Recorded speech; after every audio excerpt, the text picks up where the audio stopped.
Hey guys, welcome back for another message here on this particular platform. As always, I'm super grateful for the subscribers, and the increase of subscribers is really mind-blowing.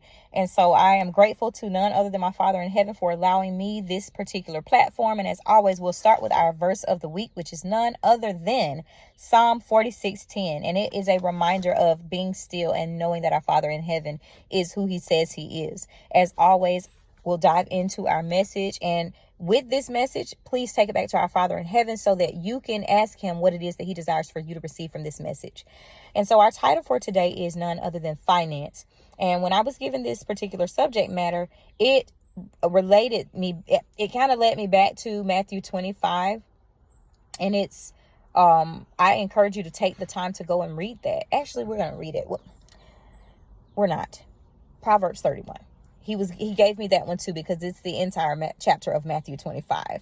So I encourage you to go back to chapter 25, Matthew 25, and read that. But Proverbs 31 was also what came to mind. And with this specific scripture, we know the Proverbs 31 woman was a wise woman. And so with that, she considered the things that she does, as we should be considering the things that we do when it comes to our financial resources, or any resources that we're given or presented with and gifted with from heaven above.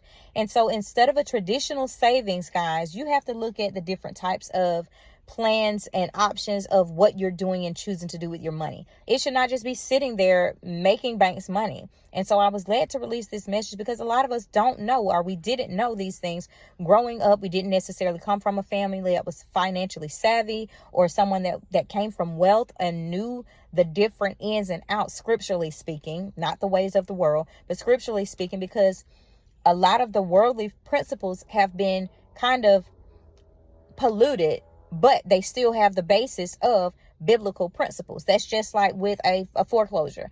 It's the same analogy or setup. It's the same instruction that was given scripturally pertaining to land.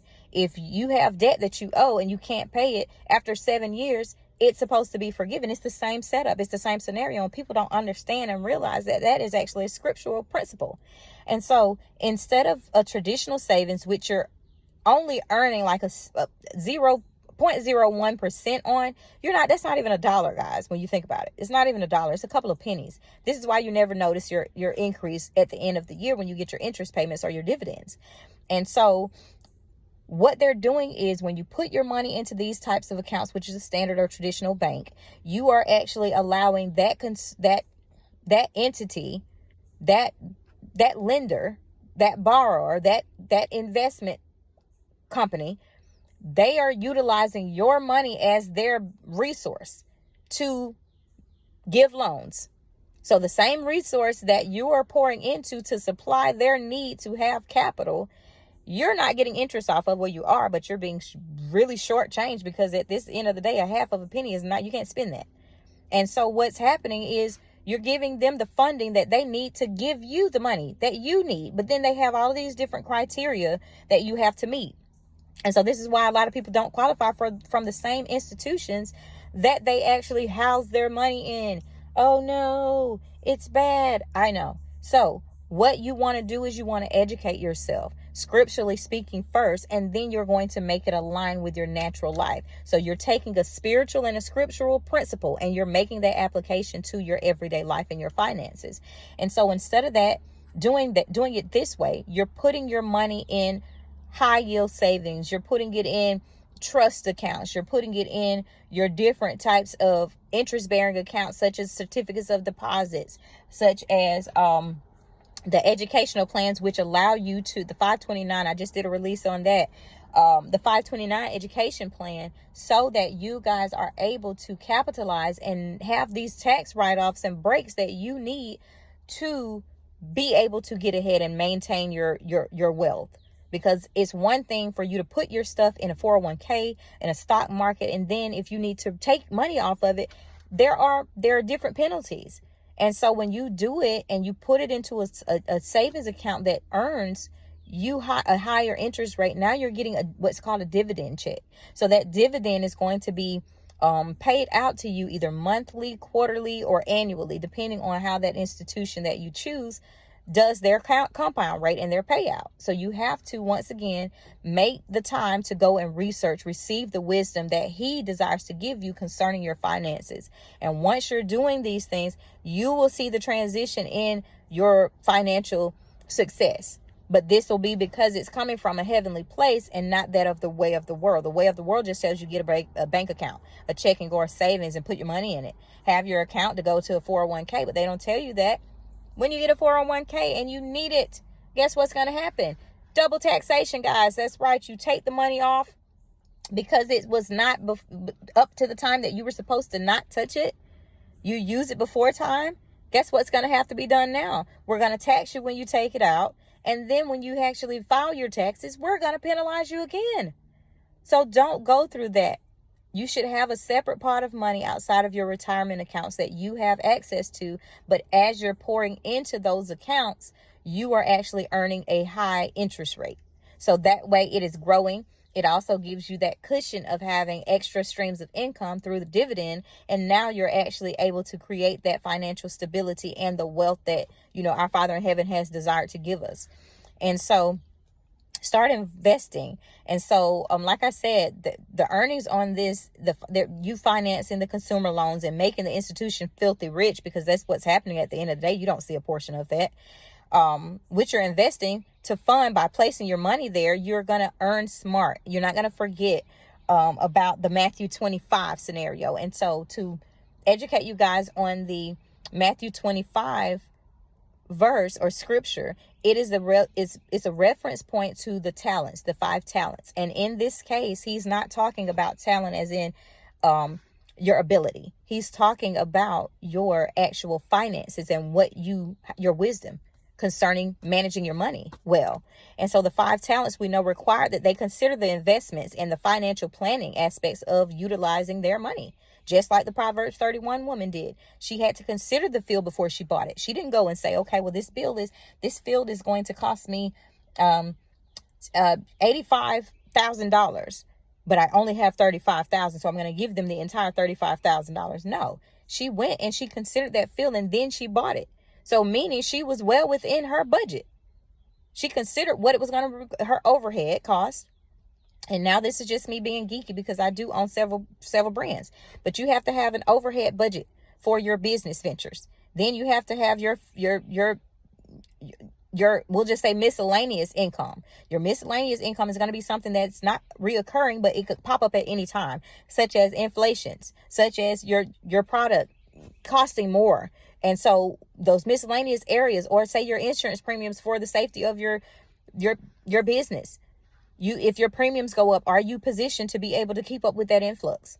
And so with those things, she considered these things, and that's what made her savvy in what she did. So she was a mindful, skilled businesswoman, on top of managing her home, on top of being a good wife. All of these different areas that she served well in. But anyway, this is referencing the investment. So you have to plan where you're going to put your money. You have to dissect, interview these companies, ask them what their ratios are as it relates to people failing on loans. You can ask these questions. They don't tell you that. They don't tell you to interview people. They're not going to tell you that. The banks are not for the consumer. But at the same time, you have the ability to ask these questions. He who asks gets the knowledge. So ask, because he desires to give you the wisdom. You wouldn't ever want to put your money somewhere and you don't know anything about that institution. Do your research. It's so many. We have so many different avenues to be able to obtain information these days. It's no excuse, guys. Stop making excuses. I just did a video on that regarding the resources, which is linked to this particular subject matter.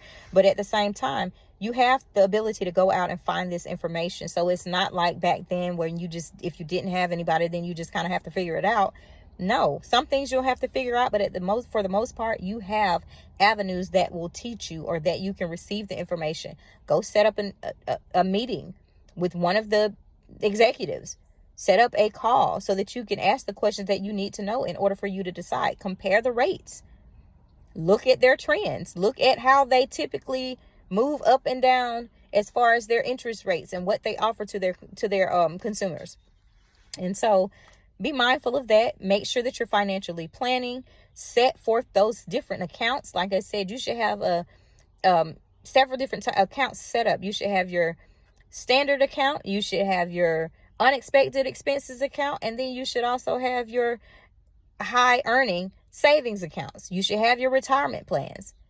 And you should have those accounts that are, so to speak, untouchable. And then you should have your emergency funds, which are earning, but at the same time, they're touchable. You're not going to be penalized if something happens or goes left and you need to access those funds. And so making sure that you're financially savvy and planning so that when he calls you to do things or something happens and he's told you to prepare for it, you're able to do it, but it's not going to be the end all. And so the next point was with the talents, your financial planning, the talents was, a form of currency, as I stated, and the instructions went well for the one who chose to invest and to make him interest. You should be doing the same thing. So I encourage you to read this parable, guys. Seriously, Matthew chapter 25. And when he did invest, he received 5 more talents, and that's what it means. He put his 5 talents in the bank, and he made the interest. And it returned him 100-fold. He gave him 5 more talents. That's 100% interest. You got 100% of what you invested in. So, you got the same amount. So that's double. All right. So with that, you just read the parable of Matthew 25, guys, and be fruitful. Let your earnings make you a profit. He doesn't desire to take things. That's what the enemy does. He takes things. What our Father in heaven does, this is good. What he does is he takes what we give him and he multiplies it. Your womb, it multiplies. Your harvest, it's a multiplicity of that seed that you sowed. So with that, I'm going to end it on that. Little bit by bit. Put your stuff aside. Make sure that you're financially planning.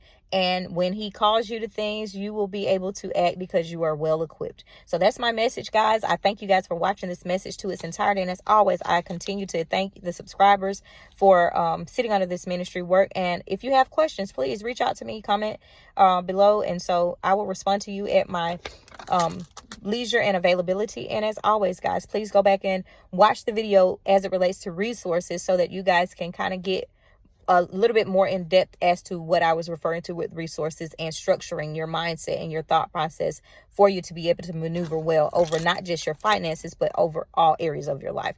As always, guys, I appreciate you for being here, and take this back to our Father in heaven to see what he wants you to read, other than Matthew 25 and Proverbs 31. And I look forward to the next message, guys. Take care.